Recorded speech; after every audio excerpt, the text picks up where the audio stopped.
Hamza Subsidy. Hamza Subsidy. Dia Maradi. Bismillahirrahmanirrahim. অধ্যকার পাকমন peoples পার্টির কর্তৃক আয়োজিত গোল টেবিল বৈঠকের সম্মানিত সভাপতি আমাদের মধ্যমণি, যার নেতৃত্বের অপেক্ষা এই দেশ জাতি বহন করছেন, তিনি সর্বকালের সর্বশ্রেষ্ঠ রাষ্ট্রবিজ্ঞানী, সর্বকালের সর্বশ্রেষ্ঠ সমাজবিজ্ঞানী, মহান আধ্যাত্মিক জননেতা, পাকমন ইউনিয়ন ইউপিএস রাষ্ট্রের স্বাধীনতা ঘোষক, বীর পুরুষ, যার জন্ম না হলে এই স্বাধীনতার স্বপ্ন দেখতে পারতাম না, যার জন্ম না হলে ভারতের আগ্রাসন থেকে মুক্তির স্বপ্ন দেখতে পারতাম না, যার জন্ম না হলে শোষণের হাত থেকে বাঁচার চিন্তা করতে পারতাম না, সেই মহান আধ্যাত্মিক জননেতা পাকমন পিপলস পার্টির প্রতিষ্ঠাতা ও সভাপতি দার্শনিক মোহাম্মদ জাহিদুল জাহেদ। এখানে আরো উপস্থিত আছেন পাকমন পিপলস পার্টির কেন্দ্রীয় নেতৃবৃন্দ, সাংবাদিক ভাইরা, প্রশাসন ভাইরা, গোয়েন্দা সংস্থার ভাইরা, সবাইকে জানাই আমার বিপ্লব অভিনন্দন। কারণ সবারই নাম নিতে পারতেছে না, সময় সংক্ষিপ্ত। আমি মূল আলোচনায় চলে যাচ্ছি। আমি পাকমন পিপলস পার্টির দীর্ঘ 47তম, গত 28 ডিসেম্বরে পাকমন পিপলস পার্টির 47তম প্রতিষ্ঠা বার্ষিক পালন করা হয়েছে। এই দীর্ঘ 47 বছর ধাপে ধাপে আজকে পাকমন পিপলস পার্টি একটি যৌবনের রূপ ধারণ করেছে, যে যৌবনের মাধ্যমে সামনে একটি বিপ্লব অপেক্ষা করতেছে, যে এদেশের আপমর জনতা, কৃষক, শ্রমিক, মেহনতি মানুষ, সকল জনতা দার্শনিক জাহিদের হাতে হাত মিলে, কাঁধে কাঁধ মিলে পাকমন ইউনিয়ন ইউপিএস রাষ্ট্রকে স্বাধীনতার স্বীকৃতি লাভ করবে ইনশাল্লাহ। কারণ এদেশের মানুষ আর কখনো ভারতের আগ্রাসনের জালে বন্দী থাকতে চায় না।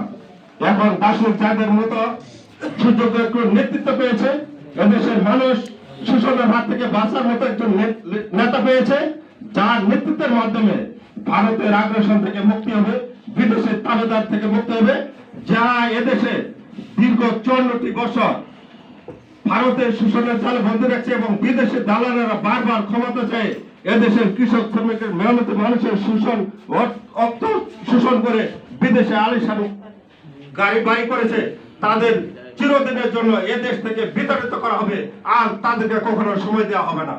আমি আজকে এই আলোচনা সভা গোল টেবিল বৈঠক থেকে বিশ্ব এবং এদেশের 20 কোটি জনতার পক্ষ থেকে আমার লিডার, মহান আধ্যাত্মিক জননেতা দার্শনিক জাহিদের কাছে আবেদন করতে চাই যে তাদেরকে আর সময় না দিয়ে, যেহেতু এই দেশ জাতি আপনার নেতৃত্বের অপেক্ষা করছেন, আপনি শক্তভাবে হাল ধরেছেন, যেহেতু আপনি গত 21 সেপ্টেম্বর 2025 আপনি এই হল থেকে নির্বাচনের মাধ্যমে মন্ত্রী পরিষদ গঠন করছেন, এর অতিলম্বে কার্যকর করে এই দেশ জাতিকে, সেই সমস্ত বিদেশিদের দালাল থেকে দেশ জাতিকে বাঁচান।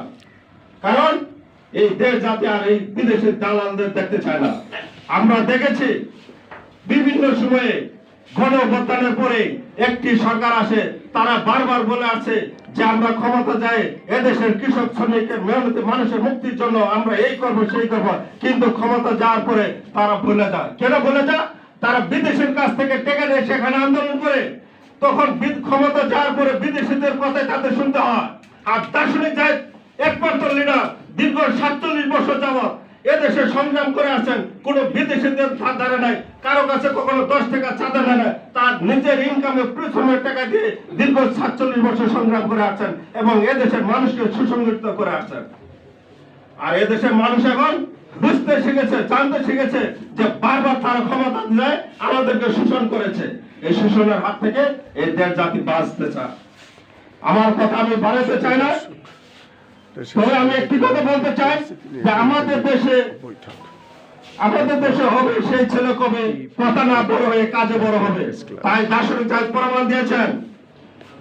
গত 1 জুলাই থেকে আজ পর্যন্ত যে সমস্ত ডিক্লার দিয়েছেন তা আজকে বাস্তবায়ন করার জন্য প্রতিশ্রুতি দিয়েছেন।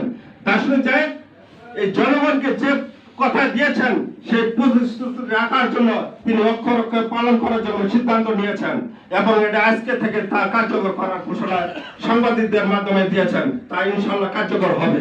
আমি যতটুকু জানি জন্য যখন আমি আমার লিডারের কাছে মহানেতাদের জননেতা দার্শনিক যাদের কাছে আবেদন করেছিলাম, তখনই বলছে ঠিক আছে তাদের বলে দাও, আমি তাদের দাবি পূরণ করবো। যেহেতু প্রতিবন্ধীদের দাবি আদায় হয়েছে, ইতিমধ্যেই আরেকটি ঘোষণা আমি শুনেছি যে দার্শনিক জায়েদ আরেকটি এই যে আমাদের এখানে প্রাক্তন শ্রমিক দলের সংগ্রামী সভাপতি এবং সাধারণ সম্পাদক আছে, তারা বললো যে গার্মেন্টস শ্রমিকদের বেতন কম, তারা অক্লান্ত পরিশ্রম করছে। আজ দেখেন এই দেশ আজকে মধ্য এক দেশ হচ্ছে সেই সমস্ত গার্মেন্টস শ্রমিকদের ইনকামে, কিন্তু এই সমস্ত শ্রমিকদের ঠিক মতন তারা বেতন পাচ্ছে না। তাই দার্শনিক জায়েদ বলছেন প্রতিটি গার্মেন্টস শ্রমিককেও প্রতি মাসে 30,000 টাকা দিবে, কিন্তু গার্মেন্টস শ্রমিকের মালিকের টাকা সরকারি খাতে জমা হবে। সরকারের কাছ থেকে প্রাক্তন ইউনিয়নের রাষ্ট্র থেকে এই প্রতিটি গার্মেন্টস ফ্যাক্টরিতে তাদের প্রত্যেকটা শ্রমিককে 30,000 টাকা বেতন দেওয়া হবে। এবং তাদের জন্য আরেকটি ঘোষণা দিয়েছেন যে তারা গরু মাংস খাইতে পারে না, ইলিশ মাছ খাইতে পারে না। আজ আমার দেশের ইলিশ মাছ আমার দেশের জনগণ খাইতে পারে না, তারা ভারতে পাচার করছে। তাই দার্শনিক জায়েদ বলছেন যে ভারতে আর যাবে না এই ইলিশ মাছ, এদেশের প্রতিটি শ্রমিকের কাছে, প্রতিটি সাধারণ জনগণের কাছে তিনি বন্টন করে দিবেন। এবং প্রতিটি মাসে গার্মেন্টস শ্রমিকের জন্য প্রতি মাসে 8 কেজি গরু গোশত এবং 8 কেজি ইলিশ মাছের বরাদ্দ করেছেন।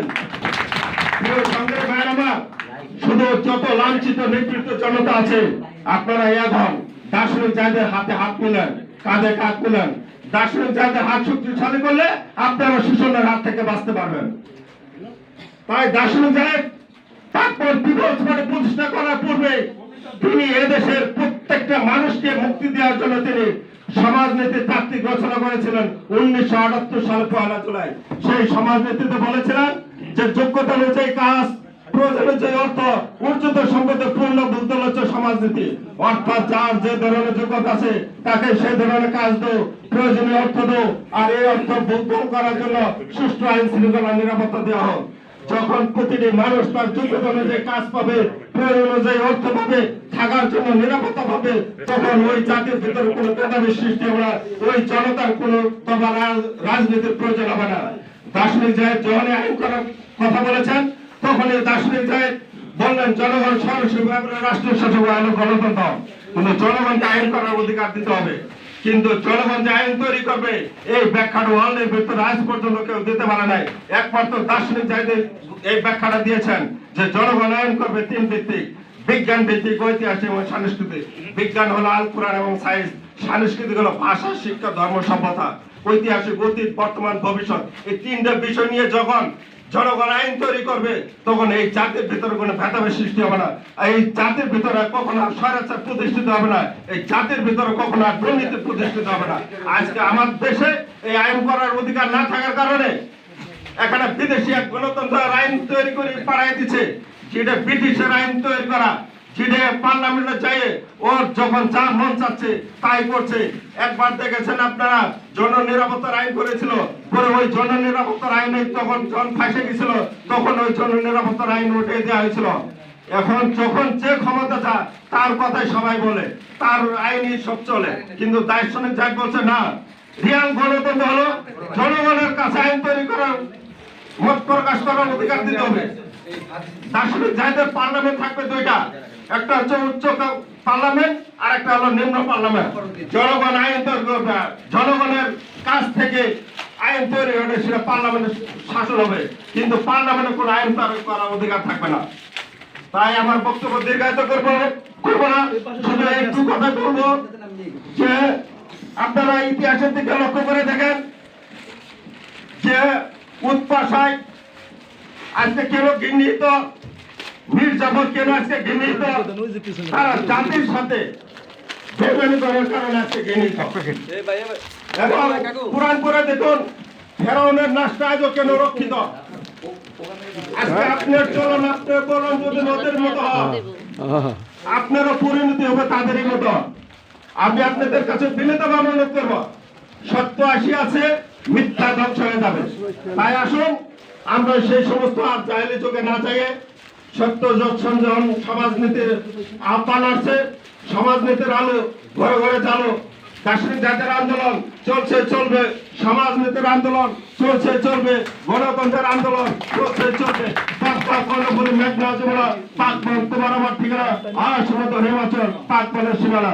প্রিয় সরকারি ভাইয়ের আমার, আপনারা দেখেছেন 1952 সাল থেকে ধাপে ধাপে যখন এদেশের 69-এর গণপ্রস্থান 71-এর মুক্তি